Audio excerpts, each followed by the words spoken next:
la prisión preventiva por la que fue sujeto esta persona, que fue por el homicidio doloso, y que ahorita con la reclasificación pues cambia también su condición jurídica, y que con todas las deficiencias que existen en las investigaciones donde no son sólidas, donde las víctimas tienen que hacer su propia investigación junto con sus representantes, pues en realidad es una desventaja total en las que las coloca el sistema, que no está garantizando sus derechos, ¿no? No voy a profundizar más, o sea, tiene que ver también con este cambio jurídico en ciertas etapas del proceso. Nosotras siempre que acompañamos los casos, pues nos enfrentamos a homicidios culposos, ¿no? Supuestos suicidios, homicidios dolosos porque no encuentran las razones de género, y tenemos que estar o lesiones en los casos de tentativas de feminicidio, como el caso que a continuación les voy a narrar, y constantemente es un litigio para, primero, que reconozcan la figura por la cual tienen que investigar y elevar el estándar de investigación que implica llegar a la verdad, ¿no? Revisar el contexto, los antecedentes de violencia, o sea, cosas que te dan incluso con el probable responsable, y que si no lo hacen, pues quedan en la impunidad. El caso, y bueno, y después enfrentarnos a las decisiones judiciales y seguir combatiéndolas, agotando todos los recursos. El caso que a continuación les comento es una tentativa de feminicidio del 2015, su nombre es Jason. Ella decidió poner fin a un círculo de violencia en su relación de pareja. Al estar preparando su maleta, fue sorprendida por el agresor, quien le propinó diversas lesiones con distintas armas en la espalda, cuello, rostro, cabeza, manos y brazos. Los dictámenes periciales cuantificaron al menos 37 puñaladas, además del intento de estrangulamiento en el que la víctima sintió que el agresor le introdujo los dedos en las heridas del cuello, y los golpes en la cabeza propinados por una piedra que se encontraba en el baño de su domicilio. En su lucha por sobrevivir, Jason logró que cesara la agresión fingiendo su muerte, y posteriormente, para no morir desangrada, persuadió a su agresor para que no lo intentara nuevamente y la dejara salir de la casa. La Policía Estatal Preventiva llegó al lugar, aprendió a este sujeto, RJ, cuando fue señalado por Jason, y llamó a una ambulancia para que la víctima fuera trasladada al hospital. La carpeta de investigación fue integrada en un primer momento por el delito de lesiones calificadas, lo que posibilitó que el agresor llevara el proceso en libertad. Debido a las inconsistencias de la investigación y el tratamiento inadecuado hacia la víctima por parte del Ministerio Público, Jason se vio en la necesidad de exponer su caso ante los medios de comunicación, lo cual permitió que organizaciones de la sociedad civil conociéramos del caso y nos constituyéramos como asesoras jurídicas de la víctima, logrando en 2016 la nulidad de la investigación complementaria para aportar los medios de prueba que le había negado el Ministerio Público a la víctima recibir, y que con esto pudimos obtener la reclasificación del delito de lesiones calificadas a tentativa de feminicidio. Por las diversas estrategias dilatorias de la defensa durante la etapa intermedia, es hasta mayo de 2018 que se llevó a cabo el juicio. O sea, no es que estuviera en prisión preventiva tanto tiempo porque no se hiciera nada, sino porque no iba a la defensa, se suspendía o sea, hubo más de 8 intentos de llevar a cabo la audiencia intermedia, pero por estrategia de la defensa, pues esto no sucedía.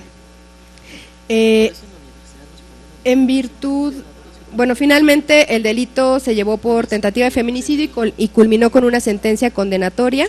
En virtud de que la clasificación jurídica inicial fue de lesiones, el imputado, que inicialmente se encontraba en prisión preventiva justificada, promovió un juicio de amparo que le otorgó la libertad. Aún con la reclasificación y con la argumentación sólida, estos son de los casos excepcionales donde los ministerios públicos, el segundo ministerio público, que fue el jefe de litigación que retomó el caso, era extraordinaria su técnica jurídica, la estrategia que hicimos con perspectiva de género para llevar a cabo el juicio fue excepcional. Bueno, aún con esta argumentación sólida que realizara este jefe de litigación, quien tomó el caso después de la nulidad, la jueza de control decidió no otorgar la medida de prisión preventiva justificada, aun cuando el Ministerio Público y la asesoría jurídica aportamos pruebas para demostrar el riesgo de la víctima, su situación de desplazamiento forzado y el hostigamiento de la defensa hacia la víctima para que otorgara el perdón y su anuencia para la tramitación de un juicio abreviado por el delito de lesiones.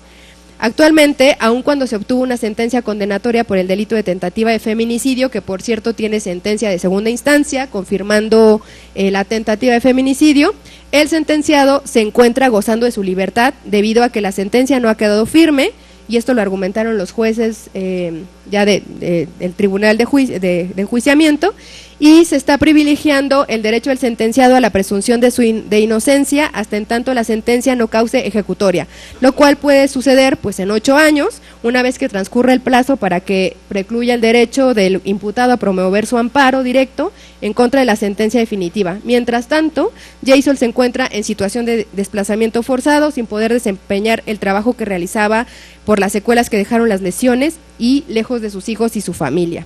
En este caso se puede apreciar claramente la desigualdad en que se encuentran las víctimas frente a los derechos procesales de los imputados e incluso sentenciados, que es ocasionada por la incapacidad ministerial o judicial para solicitar o resolver sobre la prisión preventiva. De acuerdo con nuestra experiencia, en todos los casos los jueces adoptan una interpretación pro imputado, y en los casos en los que se ven en la disyuntiva de decidir entre los derechos de las víctimas, entre ellos el acceso a la justicia, verdad, reparación, debida diligencia, pues optan por salvaguardar los derechos del imputado. Es por ello que sostenemos que la víctima es el eslabón más débil del proceso penal, incluso de corte acusatorio.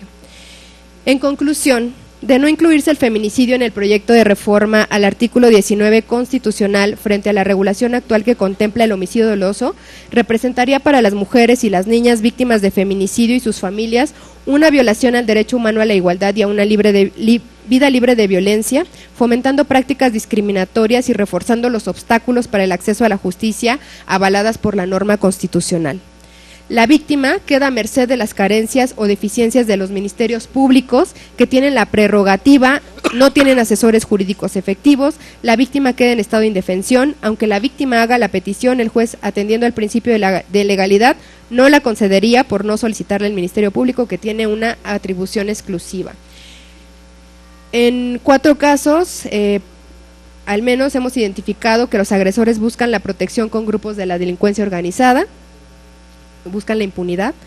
Excluir el feminicidio de la prisión preventiva oficiosa frente a la consideración del homicidio doloso puede tener como efecto práctico perverso el que los agentes del Ministerio Público decidan calificar los hechos de muertes violentas como homicidios dolosos y no como feminicidios, por serles más cómodo, y ahí sí los hacemos flojitos para no investigar con perspectiva de género.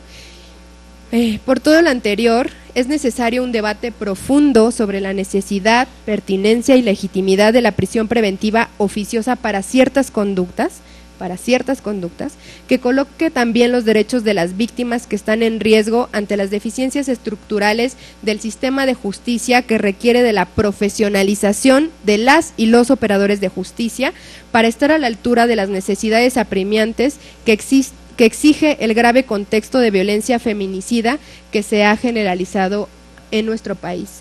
Pues estos son los argumentos que desde la experiencia práctica les podemos compartir. Estamos en verdad abiertas como a este debate, al diálogo y a que nos digan cómo le hacemos, ¿no? O sea, si no existe estas garantías, ¿cómo se sanciona a estas personas que están asesinando brutalmente a las niñas y a las mujeres de este país? Que sí tenemos el ideal de tener políticas públicas preventivas, de que seamos una sociedad democrática, de que no nos asesinemos entre nosotros ni nos desaparezcamos, ¿no? Pero mientras eso sucede, ¿qué hacemos? ¿Qué hacemos y cómo garantizamos un sistema de justicia adecuado a la altura de las necesidades apremiantes de este contexto brutal que vive México y que a nivel internacional es una vergüenza? Muchas gracias.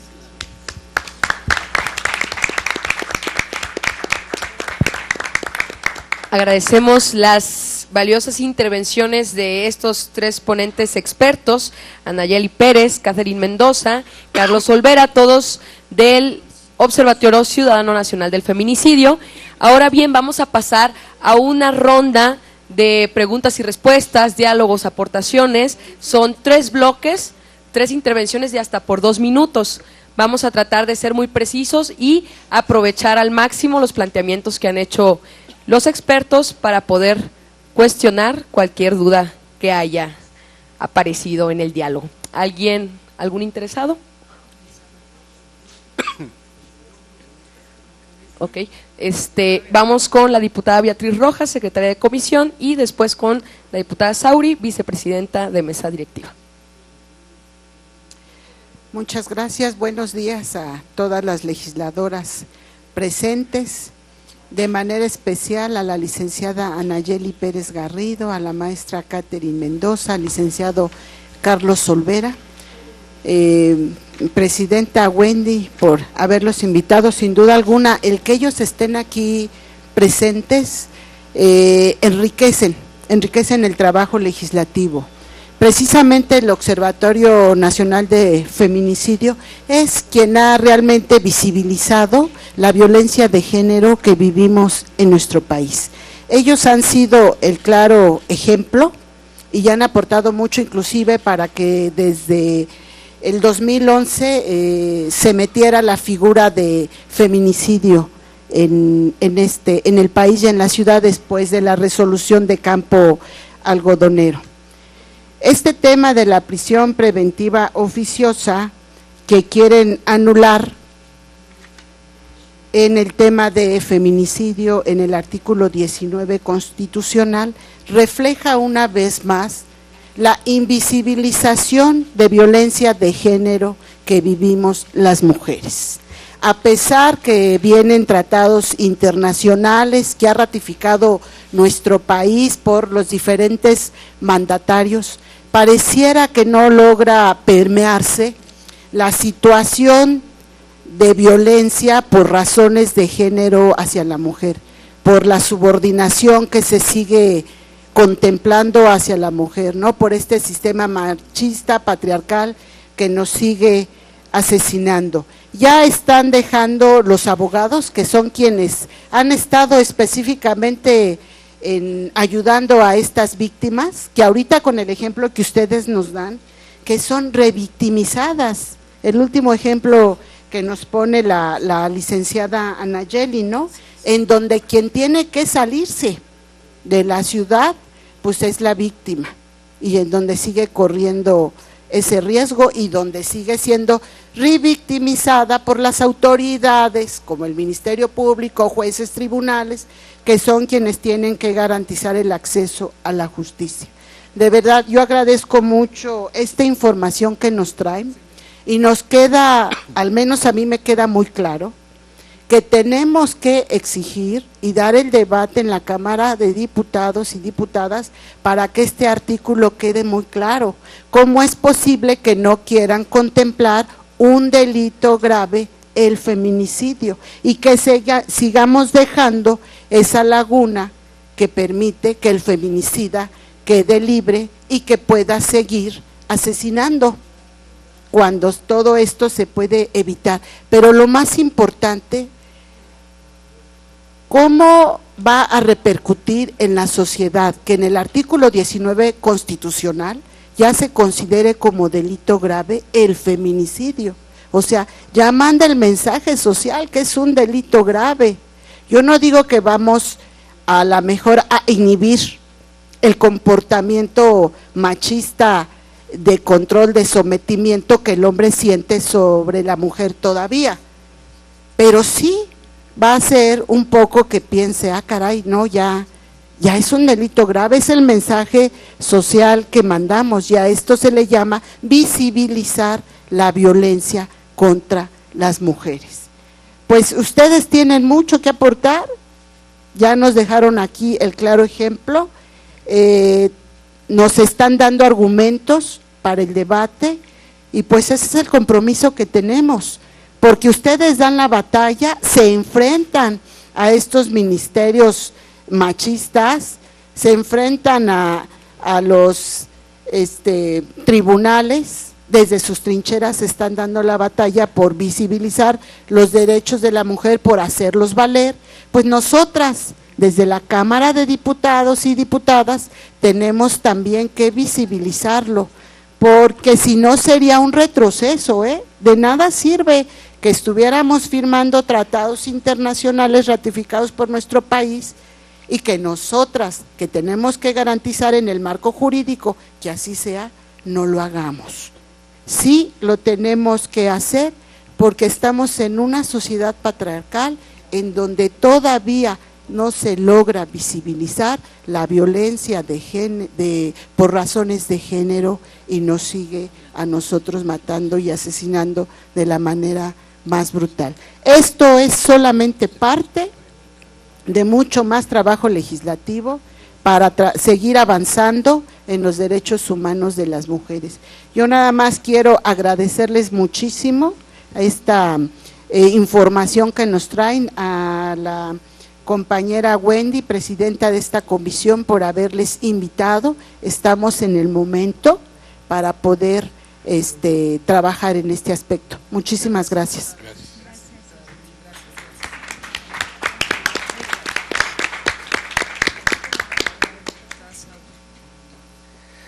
Muy buenos días y muchas gracias por la oportunidad de estar aquí en la Comisión de Igualdad analizando una minuta procedente del Senado que ya tiene declaratoria de publicidad en la Cámara de Diputados sobre la reforma al artículo 19 constitucional.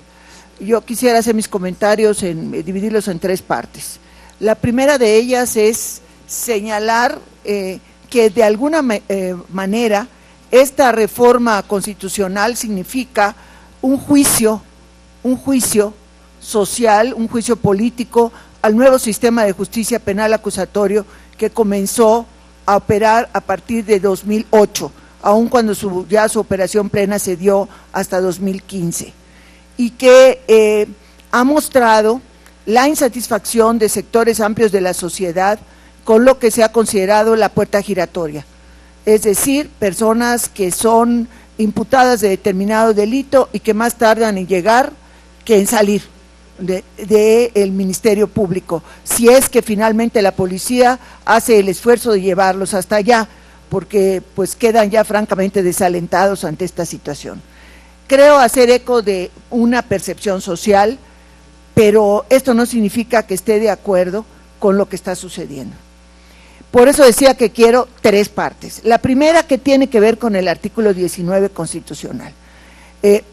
Me curo en salud y señalo, no soy abogada, pero me interesa muchísimo estos temas, me parece de lo más importante. Entonces pido aquí con los tres abogados tan distinguidos que me antecedieron, pues que tengan piedad. La primera cuestión es que el artículo 19 marca homicidio doloso como prisión preventiva oficiosa. En lenguaje coloquial es derechito a la cárcel por 2 años. Esto, en relación al anterior sistema de justicia penal, se establecía en función de la media aritmética para el delito por el cual la persona era encarcelada. Es decir, si la media aritmética era de menos de 5 años, podía enfrentar su proceso en libertad. Si la media era superior, iba a la cárcel. Por esa razón, la mayoría de los presuntos responsables estaban en la cárcel, porque realmente para que fuera media aritmética de menos de 5 años, casi tenía que ser pues un delito, vamos a decir, de menor agravio o de menor cuantía, y lo demás todos a la cárcel. Bueno, hay 7 que son de prisión preventiva oficiosa actualmente en la Constitución. Se está promoviendo que aumenten a 10 en la declaratoria de publicidad y a 16 si tomamos los otros 6 delitos que traía la minuta del Senado. ¿Qué quiere decir esto? Pues que si el Ministerio Público, y subrayo, si el Ministerio Público acredita elementos para que la carpeta de investigación consigne por uno de esos tipos penales, la persona va a vivir su proceso en la cárcel. Eso es todo. Ahorita tenemos delincuencia organizada. Si el Ministerio Público acredita que 3 o más personas se pusieron de acuerdo para ejercer la acción, va a la cárcel. Si no lo acredita, no va a la cárcel. Así pensemos que sea el más distinguido jefe de cártel de delincuencia organizada. Lo mismo sucede en el caso de otros delitos que no tienen prisión preventiva oficiosa y que sin embargo la gente, el presunto responsable está enfrentando el proceso en la cárcel. Nada más cito los casos de corrupción. Actualmente no está dentro del 19, Y sin embargo tenemos varios exgobernadores que están enfrentando estas acusaciones en la cárcel. ¿Cuál es la diferencia enorme? Porque el Ministerio Público lo acreditó. Entonces nada más les quiero dejar esto, ministerios públicos que tienen que hacer su trabajo y que por lo que ustedes nos estaban explicando no lo han hecho. Vuelvo al feminicidio. Se dice que el homicidio doloso no acredita a un tipo penal autónomo. Aquí me permito establecer que primero, homicidio doloso como tal no está en el Código Penal Federal. Está la conducta dolosa en el artículo 9, me parece, que eso es lo que se tiene invariablemente que acreditar cuando hay un homicidio, para diferenciarlo del culposo. Y en el 325 estaba yo viendo, porque hicieron un gran trabajo nuestros compañeros y compañeras legisladoras, cuando acreditaron e introdujeron el tipo penal de feminicidio en 2012. No sé, Presidenta, si me das oportunidad de leer rápidamente las 7, vamos a decir, elementos que componen el tipo penal. Primero, la víctima presenta signos de violencia sexual de cualquier tipo. Recalco, feminicidio es que la persona haya perdido la vida. Ahora vamos a ver cuáles son estas condiciones. 2, a la víctima se le hayan infligido lesiones o mutilaciones infamantes o degradantes, previas o posteriores a la privación de la vida o actos de necrofilia. 3, existan antecedentes o datos de cualquier tipo de violencia en el ámbito familiar, laboral o escolar del sujeto activo en contra de la víctima. 4, haya existido entre el activo y la víctima una relación sentimental, afectiva de confianza. 5, existan datos que establezcan que hubo amenazas relacionadas con el hecho delictuoso, acoso o lesiones del sujeto activo en contra de la víctima. 6, la víctima haya sido incomunicada, cualquiera sea el tiempo previo a la privación de la vida. 7, el cuerpo de la víctima sea expuesto o exhibido en un lugar público. A quien cometa el delito de feminicidio se le impondrá de 40 a 60 años de prisión y de 500 a 1000 días multa. Además de las sanciones descritas en el presente artículo, el sujeto activo perderá todos los derechos con relación a la víctima, incluidos los de carácter sucesorio. En caso de que no se acredite el feminicidio, se aplicarán las reglas del homicidio. Al servidor público que retarde o entorpezca maliciosamente o por negligencia la procuración o administración de justicia, se le impondrá pena de prisión de 3 a 8 años y de 500 a 1500 días multa. Además, será destituido e inhabilitado de 3 a 10 años para desempeñar otro empleo, cargo o comisión públicos. Esto es el feminicidio actualmente en el Código Penal. Si consideramos que el homicidio doloso es, digamos, un gran paraguas que cubre distintas modalidades y tipos de homicidio o de privación ilegal de la libertad, de privación de la vida, perdón. Y tenemos que el homicidio, el feminicidio, tiene todos estos 7 elementos. El Ministerio Público tiene todo para solicitar al juez, a la jueza, que esa persona enfrente el proceso en la cárcel. Tiene todos esos elementos.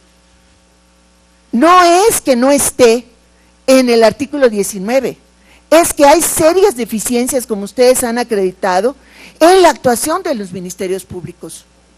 Y lo mismo nos podemos encontrar en cualquiera de los otros 6 tipos penales que van derechito a la cárcel. Si él no acredite el Ministerio Público, no van a ir a la cárcel.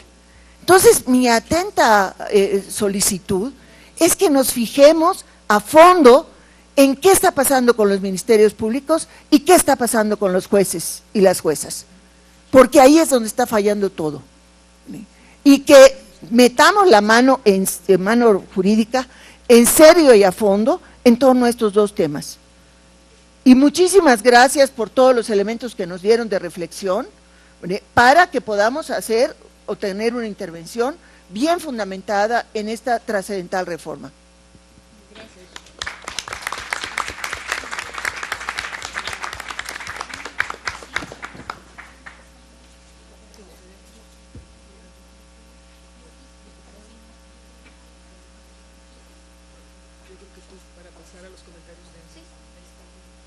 Muchas gracias. Pues respecto a esta propuesta, antes que nada como ciudadana y antes de entrar al feminicidio, y porque también viene el artículo 19, el robo a casa habitación, y les quiero platicar, así como platicaron los casos aquí, mi propio caso, a las 3 de la mañana, yo vivo sola, entraron a mi casa, me amarraron, me golpearon y se llevaron toda mi casa. Nunca encontraron a los 3 chicos que entraron, eran 3 jóvenes que entraron a casa, ¿no? Pero imagínense que los hubieran encontrado, que yo los viera la cara y que les dijeran, se pueden ir. ¿Ustedes creen que los hubiéramos vuelto a ver algún día? Jamás los hubiéramos vuelto a ver.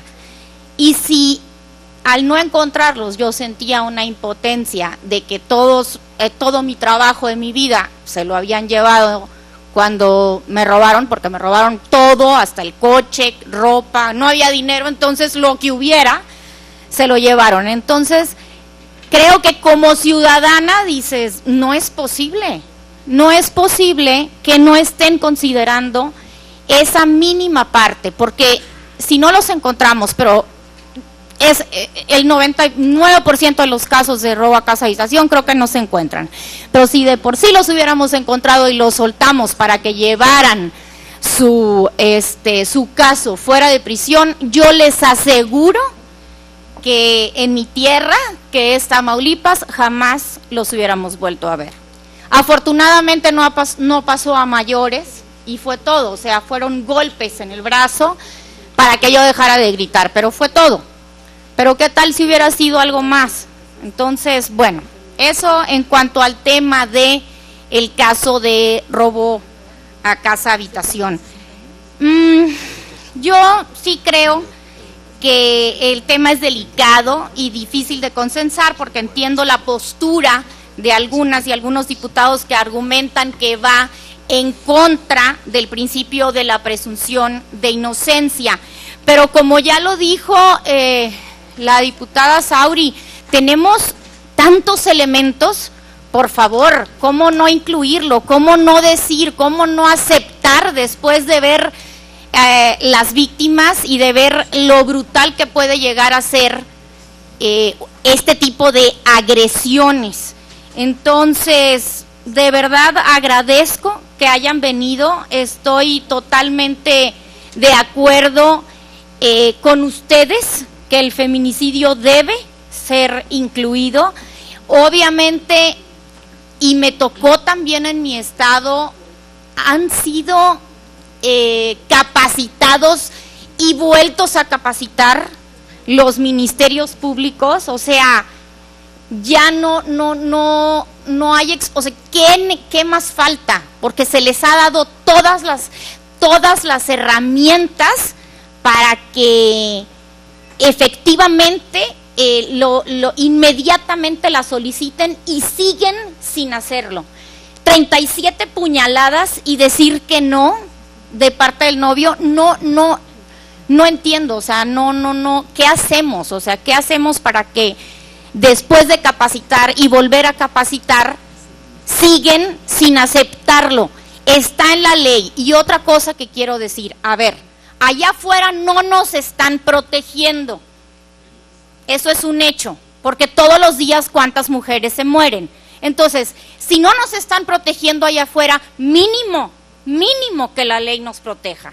Entonces, pues sí, repito, voy muy de acuerdo con ustedes, ojalá podamos lograr que se incluya, porque sí es muy importante en el tema nacional el feminicidio, y pues de verdad agradezco el que nos hayan abierto más el panorama de lo que está sucediendo todos los días, y estos son un mínimo de casos, pero como estos hay muchísimos y no podemos permitir que siga sucediendo esto en nuestro país.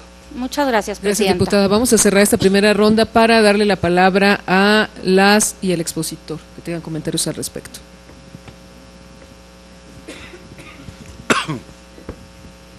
Muchas gracias. Bueno, quisiéramos recalcar un aspecto. Se dice que el Ministerio Público tendría todo para justificar una prisión preventiva, ¿no? Tendría todo para llevar a cabo una investigación del delito de manera que cuente con los elementos para solicitarla de manera justificada.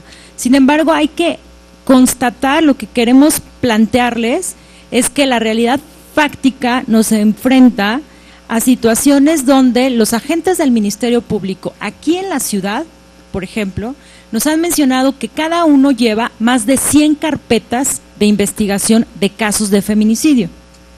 Entonces, tienen una carga ellos, ya hablamos de las deficiencias argumentativas, pero además sumen la situación de que tienen que al mismo tiempo, o digamos a la vez, darle impulso procesal a 100 carpetas de investigación.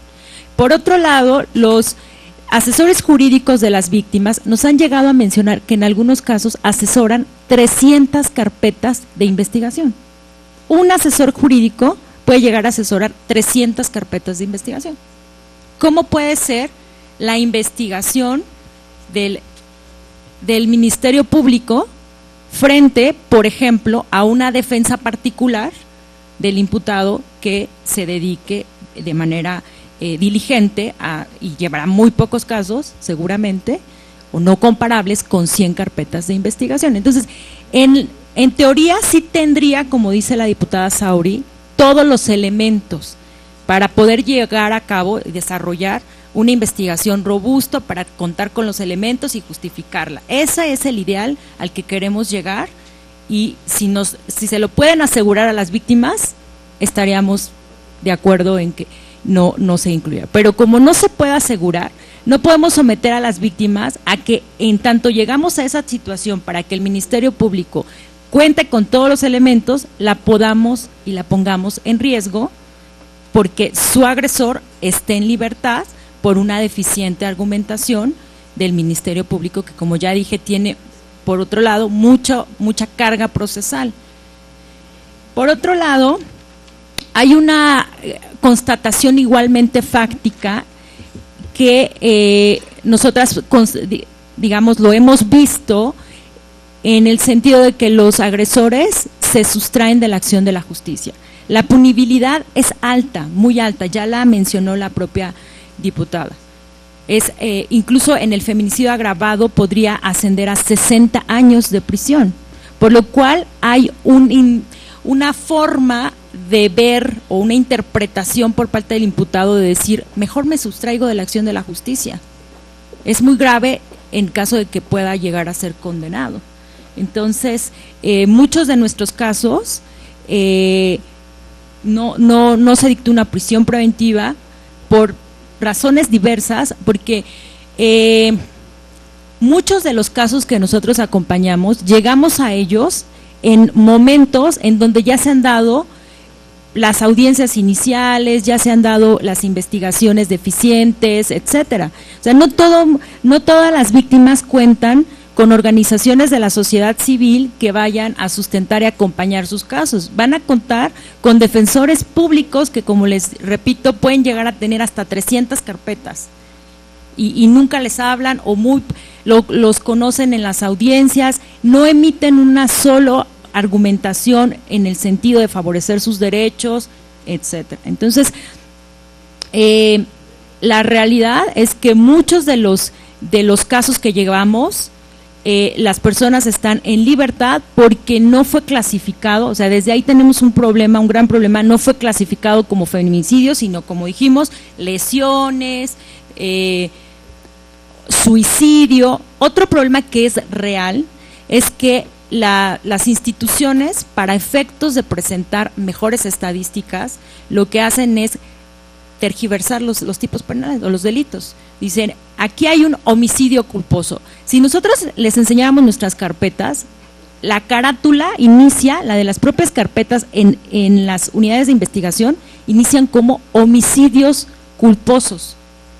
O tenemos casos de suicidios que después sabemos que fueron feminicidios. Pero de verdad, inician las investigaciones por el tipo de homicidio culposo. Entonces, con lo cual, lo que se intenta es tergiversar las cifras para decir no hay tantos homicidios, sino hay homicidios y culposos que pueden llegar a tener beneficios, ¿no? Al no ser doloso precisamente, ni siquiera va a dar lugar a la prisión preventiva oficiosa, por ejemplo. Entonces, esa es la realidad que tenemos y esa es la que les queremos compartir para que tomen la decisión tomando en cuenta a lo que se están enfrentando las víctimas en el día a día. Agradecemos la intervención y la puntual respuesta de las ponentes, asimismo las diputadas que hicieron participar. Vamos a dar inicio al segundo bloque de hasta por 2 minutos, 3 intervenciones, para después atender el tiempo de receso, ya que nuestra última expositora llegó a su cita. Vamos a comenzar con la diputada Elizabeth Díaz. Bueno, buenos días a todas y a todos. Agradecer al Observatorio Ciudadano contra Feminicidio el que se hayan dado a la tarea de venir aquí a decirnos ustedes que están trabajando en territorio, ¿no? ¿Cómo ven la situación? Comentarles que yo fui activista en Ecatepec, uno de los municipios más feminicidas, y me encontraba con estos casos, ¿no? Durante mucho tiempo la política neoliberal ha permitido y ha impulsado la violencia hacia las mujeres. Hoy, mientras estamos aquí, 9 mujeres van a ser víctimas de feminicidio. Y nos está matando la impunidad, y nos está matando todo lo que están comentando. Hoy, en esta cuarta transformación, nuestro deber es garantizar que ya no haya más feminicidios. Porque no se puede hablar de la cuarta transformación mientras haya un solo feminicidio más. Hoy nuestro deber como legisladoras es proteger y garantizar los derechos de todas y de todos. Y hoy sabemos que los derechos de las mujeres no están garantizados y que nos está costando trabajo que otros legisladores y otras legisladoras puedan entender que las mujeres en México vivimos una emergencia y una tragedia a nivel nacional. Que de 11 feminicidios que se cometen todos los días en América Latina, 9 se cometen en México. México es un país altamente feminicida, mas sin embargo no se quiere voltear a ver el problema. Y hoy el compromiso de todas y de todos tiene que ser eso, coadyuvar con ustedes que traen el tema en el territorio, que han dado la atención a víctimas, que se enfrentan todos los días con esos problemas, que no se quiere dar justicia a las víctimas. Tenemos que frenar la violencia feminicida. Tenemos que frenar todas las violencias, pero sabemos que en ese sistema capitalista, donde hay una explotación del hombre por el hombre, a las mujeres nos explotan doblemente. Los feminicidios van en aumento, la brutalidad con la que se cometen van en aumento. Y ahora las niñas, pues también han ido en aumento los feminicidios de niñas. Indudablemente quiero comentarles que mi compromiso es apoyarlos, que yo estoy con ustedes y que yo también concuerdo que tiene que estar como un delito grave. Muchas gracias.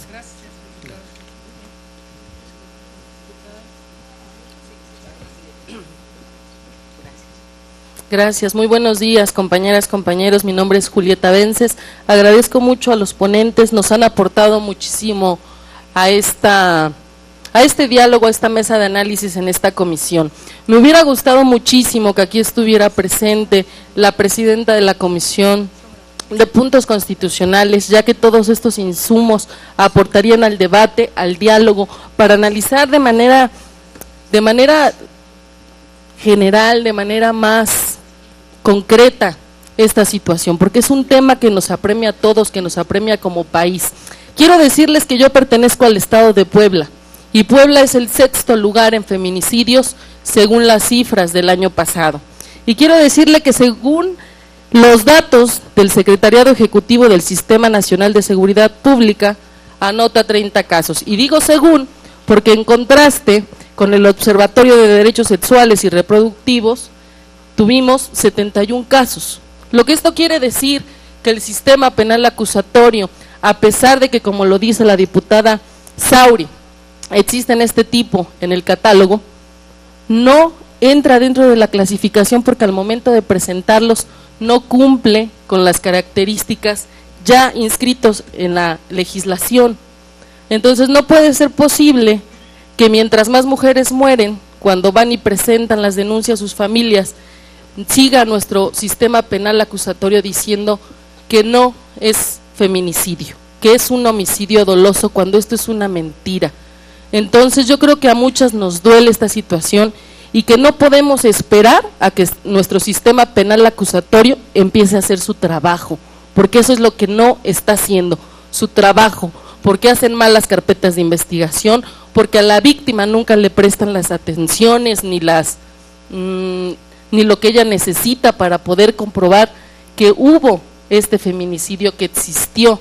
Entonces sí creo que debemos de analizarlo de manera más profunda, y además decirles que a mi sentir no me gusta la declaración que hizo la Comisión Nacional de Derechos Humanos, donde asegura que esta medida cautelar, hablando de la prisión preventiva, es contraria a los derechos humanos y debe aplicarse de manera excepcional y como último recurso. Perdón, pero el último recurso sería llegar a este punto como país, a este punto donde nuestras mujeres salen a las calles y no son libres porque nos las matan o las desaparecen, las estrangulan, las violan, las mutilan.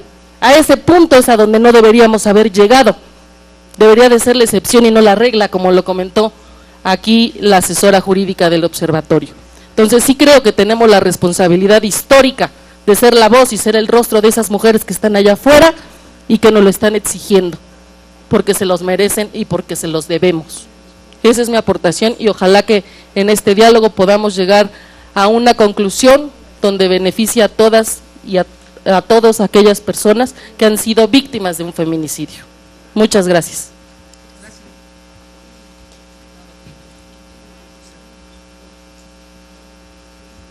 Gracias. Buenos días. Agradecida con la presidenta, la diputada Wendy, y desde luego con la licenciada Anayeli Pérez, con la maestra Catherine Mendoza y con el licenciado Carlos Olvera por sus participaciones y todo lo que nos aportan para el análisis. Desde luego, creo que nadie podemos hacer oídos sordos y hacer que no vemos este deslinde permanente que hay entre ministerios públicos y jueces.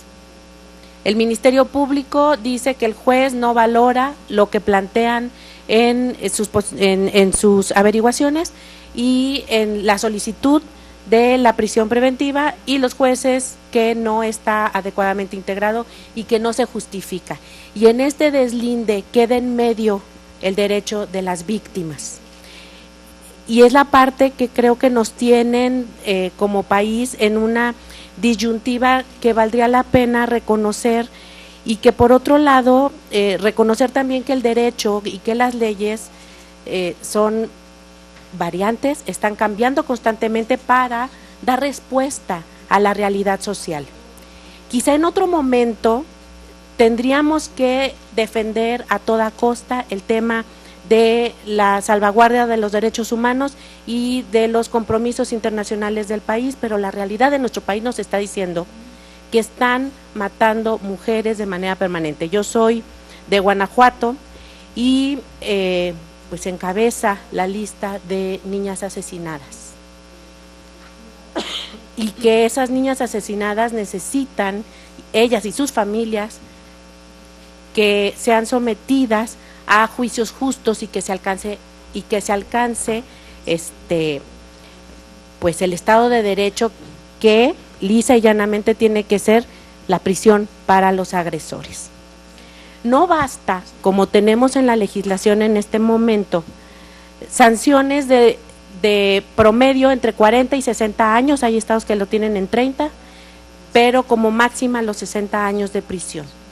Porque si no está el agresor en la cárcel, difícilmente podrán cumplimentar una orden de aprehensión, y entonces no habrá justicia para las víctimas. Sí, efectivamente, ya el homicidio doloso está contemplado como delito grave, pero el feminicidio tiene condiciones de mucho más especificidad en en la hazaña con la que este delito es cometido. No es solamente el homicidio doloso la solución, porque entonces estaríamos contribuyendo a invisibilizar el feminicidio. Si usamos la figura del homicidio doloso para tratar de que la prisión preventiva se lleve a cabo, entonces estamos invisibilizando el feminicidio, que es mucho más grave por la hazaña y por el crimen de odio que está ahí subyacente contra las mujeres y contra las niñas. Es por eso que me parece que es fundamental que la discusión vaya en esta línea.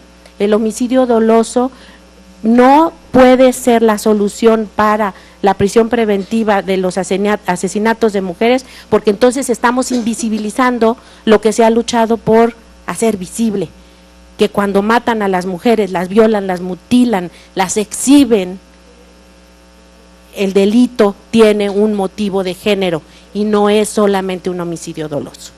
De ahí que muy agradecida con todos los aportes de la mesa del día de hoy, y creo que este análisis sí tiene que llegar a mucho más alcances y más profundidad para no equivocarnos y no esconder el feminicidio tras una figura ya existente como es el homicidio doloso, porque estaríamos yendo en contra de lo que hemos luchado durante tantos años. Muchas gracias, diputada Manrique. Vamos a cerrar en este momento esta primera parte de la mesa de trabajo. Vamos a darle un reconocimiento a nuestras ponentes y nuestro ponente de la primera mesa, a nombre de nuestra Cámara de Diputados y Diputadas en esta 64 legislatura. Pues la verdad es que es un honor que estén aquí, dándonos muchos más elementos para la discusión, enriqueciendo la discusión, como ya han comentado mis compañeras diputadas. Ustedes han recibido reconocimientos internacionales, ustedes han dado visibilidad y han hecho un gran trabajo por la vida de las mujeres, de las niñas y jóvenes mexicanas. Nos toca a nosotras, las legisladoras y los legisladores, también hacer nuestra parte correspondiente en todo esto. Yo te agradezco, licenciada Anayeli, tu aportación. Maestra Caterín Mendoza, muchas gracias también. Y también al licenciado Carlos Olvera por sus aportaciones esta mañana. Muchas gracias a las diputadas también que se fueron integrando, todas de distintos grupos parlamentarios, lo cual hace también mucho más rico este debate. Vamos a hacer un ajuste de tiempo de 5 minutos para continuar con nuestra siguiente ponente. Gracias.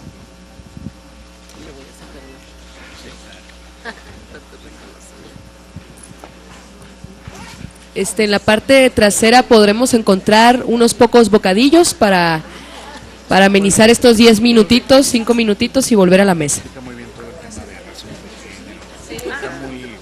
Déjate, Marco, y te guardo a ver si tú me puedes mandar eso. Sí. Pues tengo mucho que les dejo una novela. Pero pero sí te explica muy bien cómo acreditarla. Creo que es como muy didáctico. Sí, claro que sí, con todo gusto.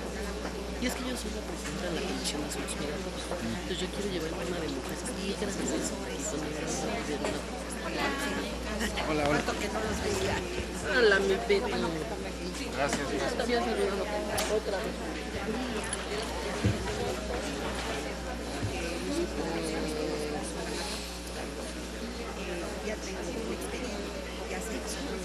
Sí, ese protocolo es con el tipo de Jalisco, pero va explicando cómo acreditar cada razón de género. Luego ya ves que el Instituto Jalisciense de la Mujer lo van a poner para desaparecer. Sí, yo creo que eso está muy mal.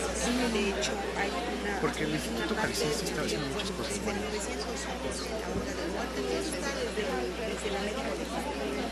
El lugar donde supuestamente se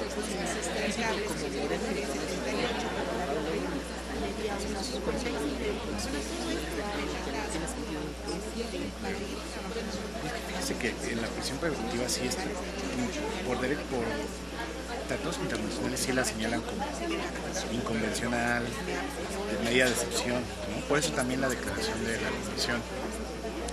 pero en este caso del feminicidio, en la práctica, cuando trabajas en una agencia del MP, ahí ves que se necesita. O sea, sí entiendo que puede ser violatorio en muchos Por ejemplo, aspectos. tú dices que fueron a protestar por el tema de un ayuntamiento. Le metieron explosivos y aquí en este artículo también el 19 señala explosivos, entra con tiempo y lo mandaron a la cárcel. Un año costó sacarlo, pero qué tan real o no, luego ahí por cómo lo juega el poder judicial del presidente del gobierno. También, exacto. Pero al final de cuentas, pues sí, y además tienes que probar hasta cierto nivel. Dicen, ya está ahí en la ley, pero si no están haciendo su trabajo, además que no se si no lo han hecho, no lo van a hacer. Y está el límite de 2 años, ¿no? Que es máximo 2 años de prisión preventiva. Que también es otra cosa, luego los procesos se alentan y pasan 2 años y medio. Y ya el diputado está buscando salir porque ya pasó terminó los 2 años. Y hay un caso ahorita que estamos haciendo. Hola. Pues yo también me puedo parar por el tema de los... Sí, y yo aquí quise pronunciar lo de los derechos humanos, pues para la vez más sí, es que sí hay. O que se presenten aquí, y nada más que nos digan por qué los deben ser. Y es que a lo mejor hay delitos donde analizar cada uno, ¿no? Pero el feminicidio sí. Yo, por ejemplo, en lo de robo al inocente, si quieres a los servicios, que tal vez por tu público, pero lo que es feminicidio. Yo no sé si ahorita abuso menor. Sí, no, ahí es muy grave. Sí, por ejemplo, el robo de traducción se podría hasta utilizar por el Ministerio Público.